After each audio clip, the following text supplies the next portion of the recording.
Hi, I'm Bonnie Dwyer. I have a Sweet 16 HQ Sweet 16 sit-down machine that's available for purchase, and I will show you a little bit about how it operates. Okay, this is the Sweet 16 all set up in my sewing studio. I just thought I'd show you what's involved here. The back of the machine. Some people have it toward the wall, but I have mine freestanding.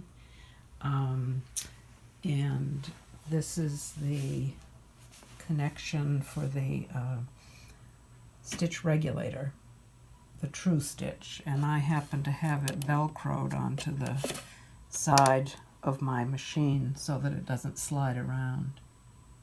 So that is the charging unit, really, and there is the actual, they call it the puck stitch regulator, and it's plugged in right now because it has been charging.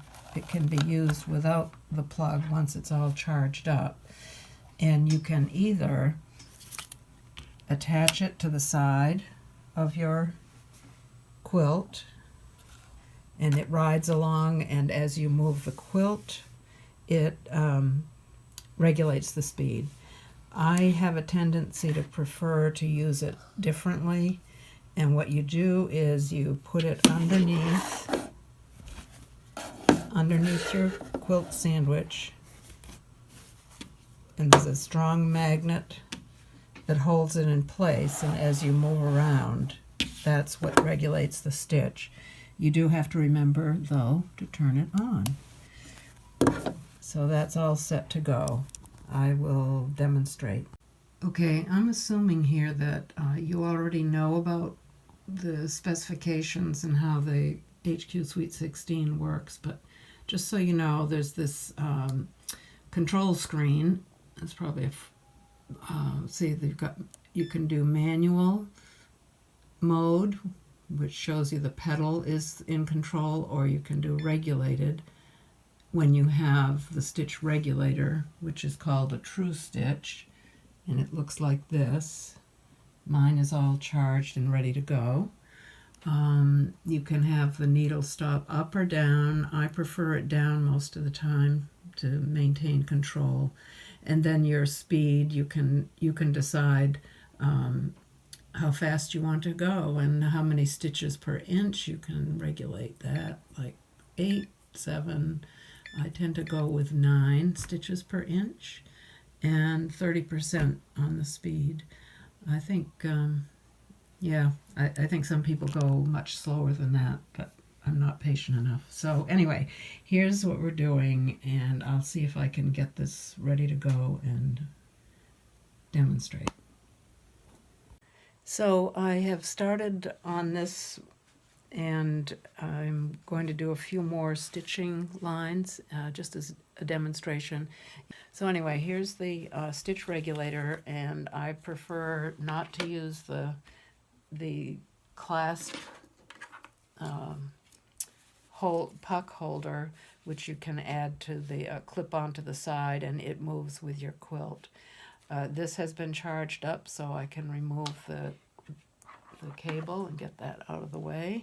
This is what's called the puck, and I have turned it on, and when it is on and under and in the dark, basically, once you put a quilt sandwich over it, it starts blinking. You can usually see it. It's a little bit hard to see through this.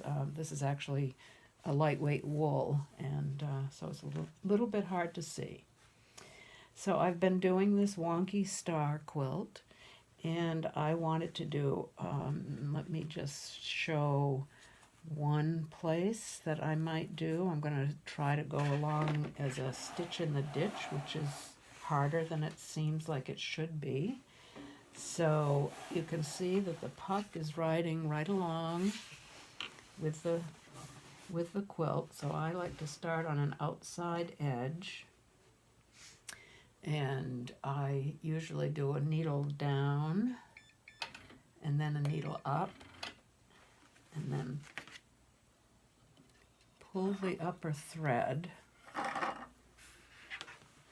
out, and pull up the bobbin thread. So, and then I hold on to those as I begin my stitching. I'm experimenting with this video business, so it may be a little bit choppy here. We'll see. I'll do the best I can. So I'm going to use the petal, and I don't have my gloves on, but let me see how I do. So I take a couple of stitches, and then using this ruler,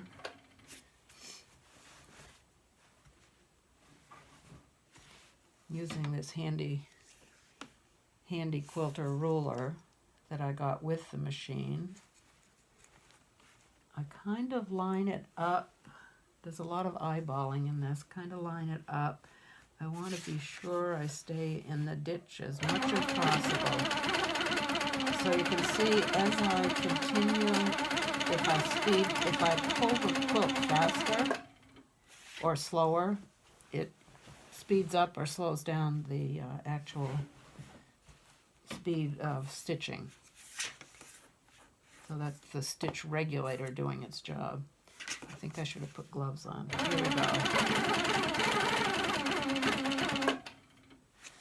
Stitching in the ditch is one of the toughest things to do, I think, without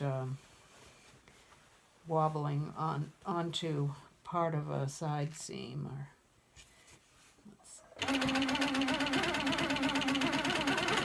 You can hear it speed up as I pick up the pace. I move the quilt a little bit faster.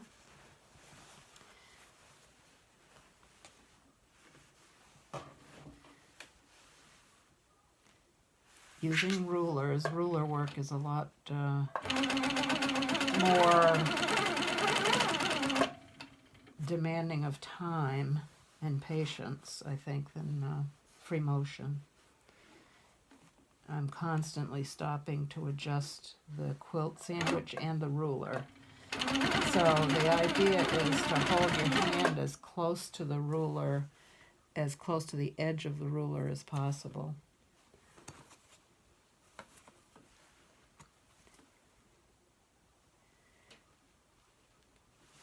And here we go. Let's see if I can do this.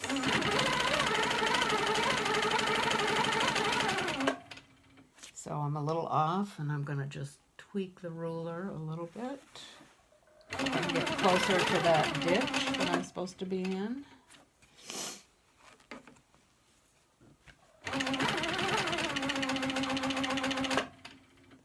There. I like the needle down. It ends up holding the quilt in place. So one thing I have here is a as I mentioned, the overlay, which is a separate layer that's on top of the table.